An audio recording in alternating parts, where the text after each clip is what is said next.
Crystal is an entrepreneurial woman, and she created the opportunity for moms to connect without their children in tow, to really actually just have a break, and that's what Something Beyond Mom is all about.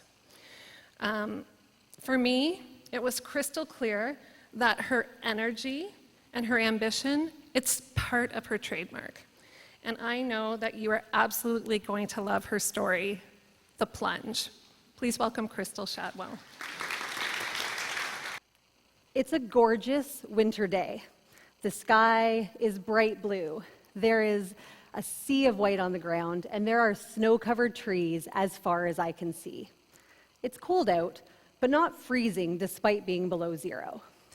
I arrive at the rooted woodland wearing 3 layers of clothing.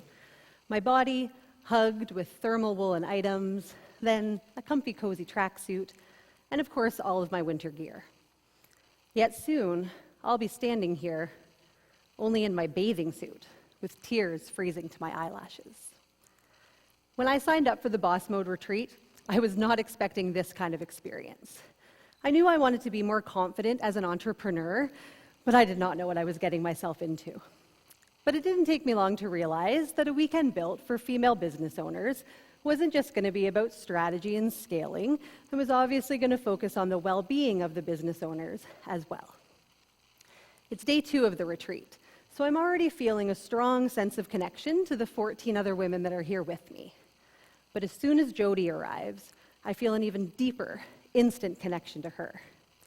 Her energy is magnetic, and she exudes warmth despite the cold winter day. She welcomes us into her home, and right away, I can tell there's something special about her, and that today is going to be something to remember. She's here to act as our guide through this experience, but I have an undeniable feeling she's going to be much more than that for me. We sit around the fire, all 15 of us quietly shivering. Jody offers us the most delicious turmeric hot chocolate, and I drink it all in only 3 sips. Everything she says is somehow speaking directly to my soul, and I'm engrossed in her words. The day begins with a 25-minute breathwork session paired with music. This is to help us relax, de-stress, and get in the right mindset before the main event, the cold plunge. Across the forest, I can see the tubs, each metal basin lined with a thick sheet of ice. I shiver at the thought of what's coming next, but first, I follow Jody's direction to breathe. I've done breath work before, but never like this. At times, it's slow and peaceful, lulling me into a state of calm.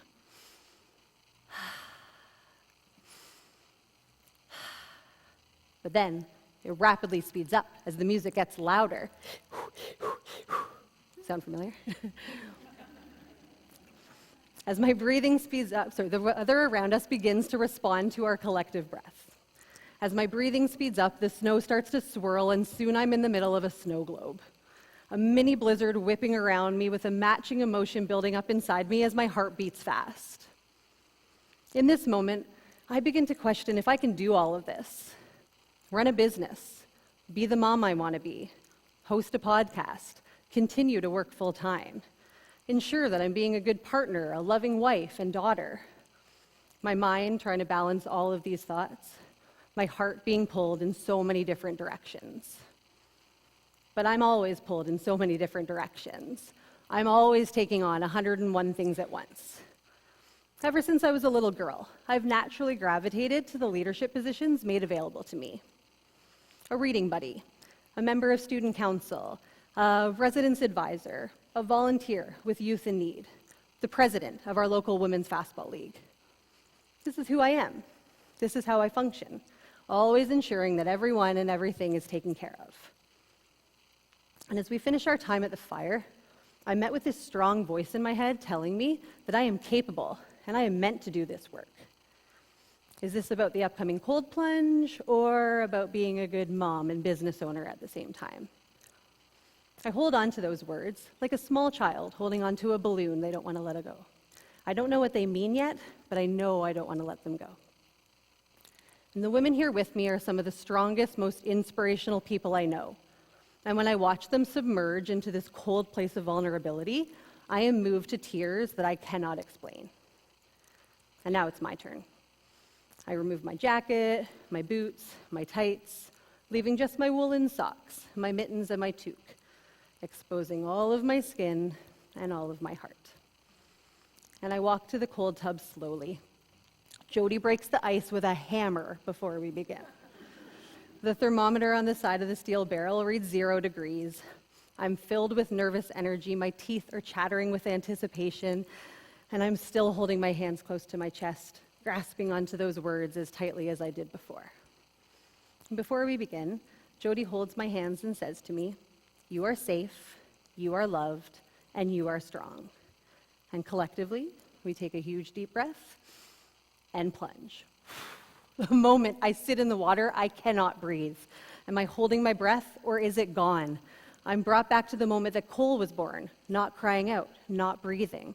My mind was racing, and I was scared. Jody grabs my hands again, bringing me back to reality, reminding me, "You are strong, and you are capable." And immediately, I begin to cry. And when I cry, I know I'm breathing, just like Cole. I sit in the freezing cold water uncomfortably for 45 seconds, tears freezing to my eyelashes as I pour out years' worth of built-up emotion. And then, after 60 seconds, I am euphoric. I'm laughing out with utter glee and joy, yelling, "I am capable." I'm feeling unstoppable and absolutely amazing, and I sit in the freezing cold water for 2 minutes and 20 seconds. When I leave the water, where am I? I'm leaving the water. I get out of the water. What do I feel?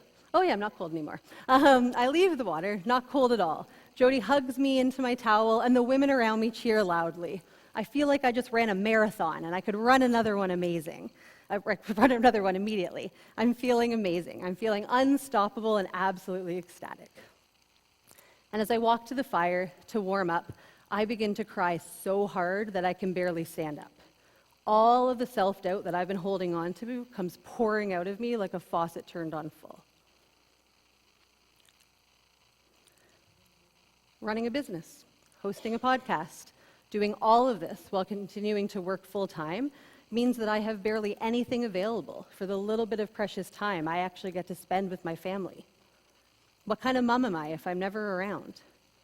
And I know I'm holding on to too many balloons. So many so that they're beginning to lift my feet off the ground. I know I must release some to stay grounded, but how can I choose? And when I think about Cole being back home with Matthew, his dad, my husband, I realize it was always Matthew who I thought worked too hard, too long, gave too much to his work. 60-hour work weeks, week after week. And when Cole arrived, he pulled back from work a little, which helped. And in the first year, all that mattered to us was Cole. My needs, our relationship, any wants that we had went out the window. But it didn't take me long to realize that I needed more than the monotony of nap time schedules and baby play dates. And when I went back to work, I was a happier mom as a working mom. But the mom guilt was real. And now all of a sudden, it's my weeks. Is that right? It's my weeks now? That are more than 60 hours. But not just by being at work, but by being pulled in so many different directions. Years of taking care of everyone and everything. Years of thinking that Matthew's the only one overworking. Years of taking care of everyone but me. I run a business, helping moms take time for themselves. I host a podcast about helping you manage all the parts of yourself in relationship and parenthood. I have stood on a stage in front of 150 entrepreneurial women, telling them they have to take care of themselves in advance of their businesses because their health is their wealth. Yet, here I am, not doing any of it. And I realize that while I have big dreams and I want to stand on more stages and I want to help more people, right now the only people I really want to help are my family. My oh-so-energetic Cole, who sucks every ounce of energy out of me each and every day. Waking up each morning, begging to play race car tag, and ending the day with every day countless hours outside, regardless of the weather. My amazing parents, who have done everything for me, always. And now that they're aging, I have the chance to do it for them too. And of course, my amazing husband, Matthew, who, despite giving 150% to work every day, still manages to come home and give 150% to us as well, and is often the one zooming around me in a game of race car tag while I cook dinner. And I leave the forest with Jody's voice in my mind. You likely won't leave this place the same way that you arrived it. And she's right. My self-doubt is gone. I now know who I want to be. There's going to be a season for everything, but right now, I'm in my mom era, and this cold plunge woke me up. I now know with the utmost confidence that I cannot continue to take care of everything while overlooking the two that matter to me most, Cole and Matthew. And most importantly, I cannot continue to take care of everyone else at my own expense.